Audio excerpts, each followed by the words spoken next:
Siyempre po kahit naman sinong ina mababasag po, madudurog ang puso.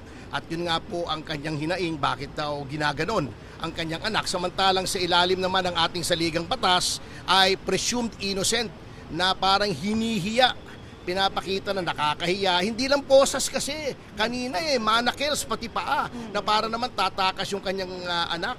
Talaga namang may presumption of innocence. Ito po ay kasama po sa pattern of harassment and persecution na sinasagawa po ng kasalukuyang administrasyon laban sa mga Teves, at hindi lang sa mga Teves, sa ilan sa kanilang mga kalaban sa politika katulad ni Atty. Harry Roque.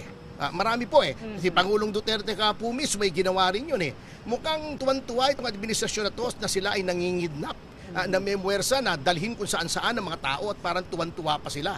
Baka hindi sila alam naiinis po ang taong bayan sa ginagawa nila, kaya below sea level na ang kanilang approval rating ngayon. Well, unang-una, meron ngang alita noon, di ba? Yung tungkol sa mga ibang bagay. At ngayon po, na kahiya-hiya po ang pagkatalo sa eleksyon itong administrasyon at napakababa nga ng approval rating ni Pangulong Marcos, kinakailangan po nila ng mga trophy.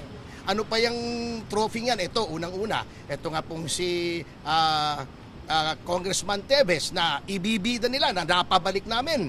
Bagamat questionable po ang paraan ng pagkabalik. Siguro, isusunod na po nila si Atty. Harry Roque para ma-distract ang mga taong bayan sa mga patong-patong na kapalpakan katulad ng napakataas ng self-rated hunger, self-rated poverty at sa mga infrastrukturang hindi pinag-iisipan katulad sa EDSA. Ay, alam niyo yung San Juanico Bridge at yung EDSA na 5.9 billion ba at almost 9 billion? Yan po last 2 minutes Bakit ngayon lang gagawin? Bago, hindi pa pinag-isipan. It will cause a lot of misery to our people. Nabubulok yung mga kalakal. Hindi makarating yung mga gasolina doon po dahil sa San Juanico Bridge. Ito naman, katakot-takot na trapiko.